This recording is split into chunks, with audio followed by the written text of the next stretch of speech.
bertualang lagi bersama sebuah alur cerita film seru berjudul Dragonheart: The Sorcerer's Curse. Film ini mengisahkan tentang seorang prajurit magang yang dikeluarkan dari militer kerajaan hingga ia nekat bertualang keluar istana dan menemukan seekor naga penguasa jurus teleportasi. So, penasaran gimana keseruannya? Tanpa berlama-lama langsung aja kita mulai. Awal film memperlihatkan seorang komandan dan para prajurit magang yang baru lulus ujian sedang ditugaskan untuk menagih upeti dari para warga miskin. Di sini terlihat para warga hidup serba salah karena jika keluar dari benteng kerajaan maka mereka akan diburu oleh gerombolan suku barbar kanibal. Sedangkan di dalam benteng mereka diperas sedemikian rupa oleh militer dengan alasan keamanan. Satu persatu prajurit magang mengumpulkan hasil tagihannya. Namun sang komandan terlihat kecewa dengan salah satu prajurit bernama Gareth karena kantung yang ia kumpulkan terasa jauh lebih ringan dibanding yang lainnya. Sang komandan pun langsung bertanya tentang hal itu. Lalu Gareth dengan polosnya menjawab bahwa beberapa warga meminta keringanan waktu dan ia pun rela jika gajinya dipotong karena hal tersebut. Namun reaksi komandan di luar dugaan. Gareth justru dihukum di depan publik, disuruh berlutut hingga tiarap hampir mencium kotoran hewan di depan wajahnya. Lalu yang paling menyedihkan adalah Gareth batal naik jabatan menjadi kesatria, sekaligus dikeluarkan dari kesatuan militer kerajaan dan kembali menjadi rakyat miskin yang tidak punya apa-apa. Tak lama kemudian, tepat di depan matanya, Gareth melihat teman-temannya telah resmi diangkat menjadi kesatria hingga Gareth pun terlihat diremehkan. Malam harinya, Gareth yang sudah tak punya apa-apa terlihat kehujanan dengan pakaian seadanya. Tak lama kemudian, hujan pun berhenti dan hal mengejutkan terjadi. Di langit nampak sebuah komet jatuh di tempat yang tak jauh dari luar benteng kerajaan. Melihat hal itu, Gareth berpikir mungkin ada bongkahan emas atau harta karun berharga yang dapat membuatnya menjadi kaya raya.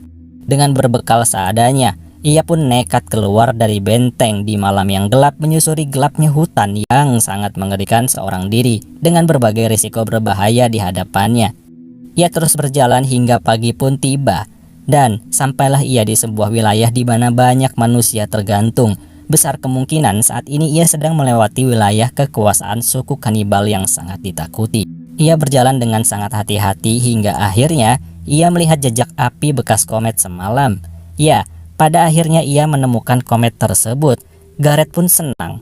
Lalu dengan peralatannya ia mencoba mencongkel. Namun tiba-tiba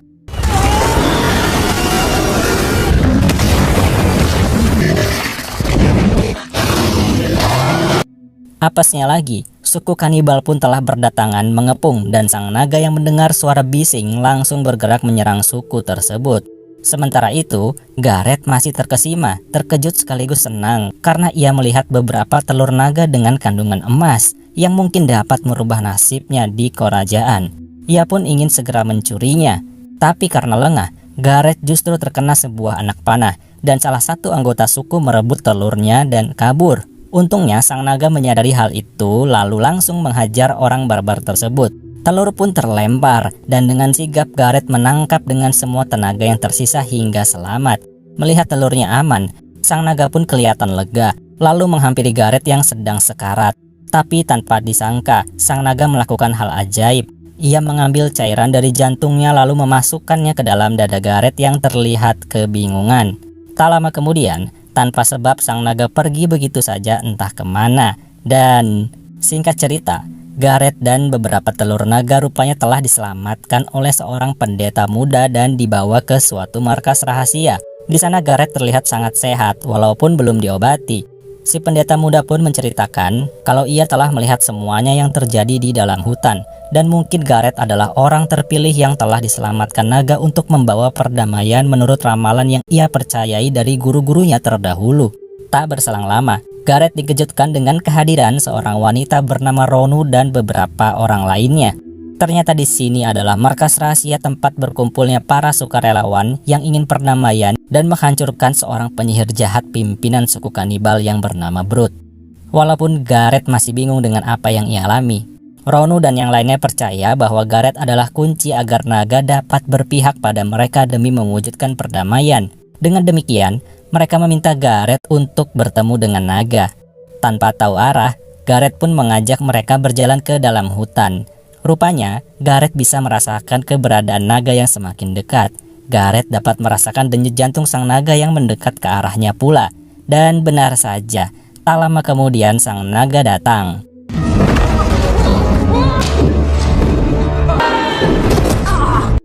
Karena mungkin belum cukup perkenalan, maka saat ini terjadilah perbincangan antara keduanya hingga diketahuilah bahwa sang naga bernama Drago. Lalu antara Gareth dan sang naga telah berbagi jantung sebagai akibat dari usaha Draco untuk menyelamatkan nyawa Gareth sebelumnya. Artinya mereka akan bisa saling merasakan satu sama lain baik fisik maupun pikiran. So dengan demikian, Gareth memutuskan misi mereka saat ini adalah membawa dan mengamankan telur-telur naga ke dalam benteng, karena akan sangat berbahaya jika jatuh ke tangan yang salah. Namun, sayangnya di perjalanan salah satu telur jatuh dan meledak hingga membuat pasukan suku kanibal dan Brute alias pimpinan mereka mengetahui keberadaan Gareth. Brute segera memerintahkan pasukannya untuk memburu mereka. Menyadari telah membuat kehebohan, Gareth memutuskan untuk menghilangkan jejak dengan berjalan kaki masuk ke hutan yang lebih lebat. Matahari pun semakin tenggelam. Draco pun akhirnya kembali datang mengajarkan sebuah jurus teleportasi ala Hiraishin no Jutsu kepada Gareth. Step number 3, focus and clear your mind of distraction.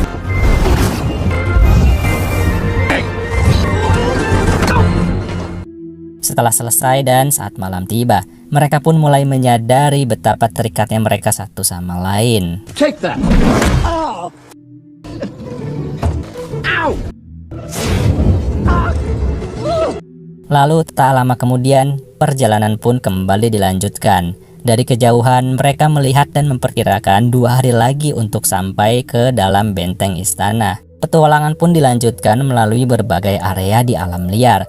Hingga saat siang tiba, mereka dikejutkan dengan Brute dan pasukannya yang tiba-tiba datang melakukan sergapan dengan tiba-tiba. Saat itu Drago datang. Namun sayangnya ia terkena mantra sakti dari Brute yang menyebabkan Drago menjadi bayangan tak berdaya. Sebelum pergi, Draco mengatakan pada Gareth bahwa sesuatu harus dikorbankan. Lantas Gareth pun teringat telur naga yang bisa meledak.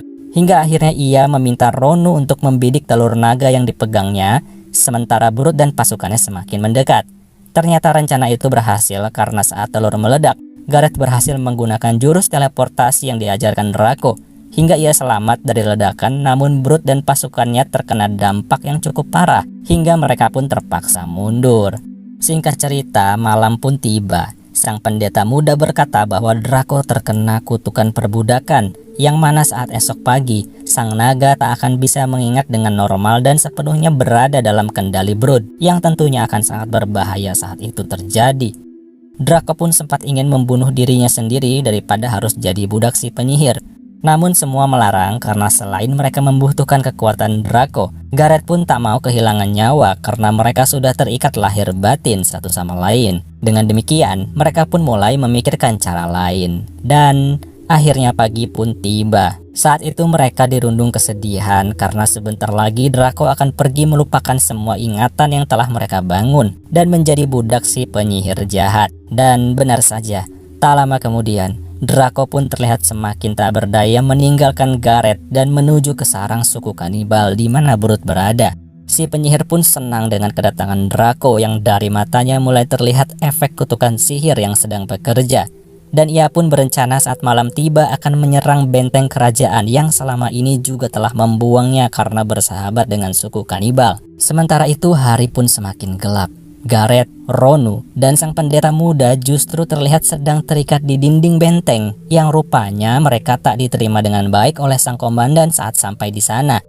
Tak lama kemudian, datanglah barisan pasukan suku kanibal yang terlihat semangat untuk mengacak-acak semua yang ada di dalam benteng.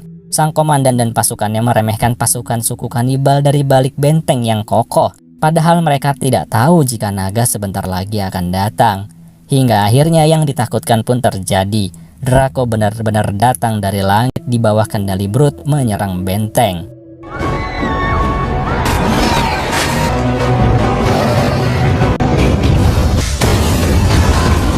Di tengah kepanikan, Gareth untungnya berhasil melepas ikatan bersama teman-temannya.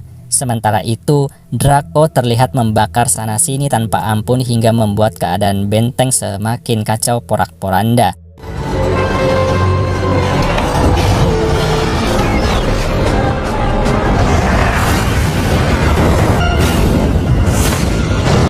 Setelah lolos, Gareth dengan sigap langsung menuju ruang komandan untuk merebut kembali telur-telur naga yang sebelumnya diambil darinya. Dengan demikian, saat ini ia berhadapan langsung dengan komandan yang pernah meremehkannya.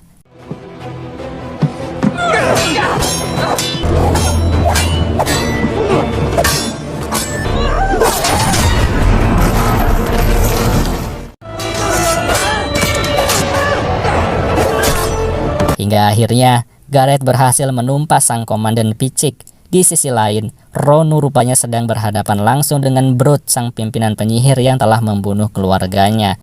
Walaupun Ronu hanya seorang wanita, tapi untuk urusan bertarung secara fisik, ia ternyata mampu mengalahkan Brut.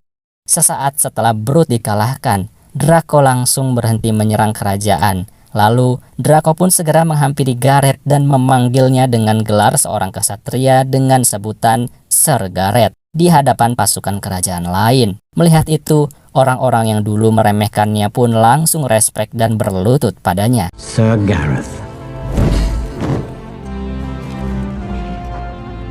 So, dengan demikian semua pun berakhir bahagia. Gareth dinobatkan dengan sukarela oleh para pasukan kerajaan menjadi seorang komandan. Para rakyat pun terlihat senang dengan hal itu. Lalu, film pun berakhir. Jadi, gimana menurut kalian? Terima kasih sudah menonton dan semoga bisa dinikmati ya.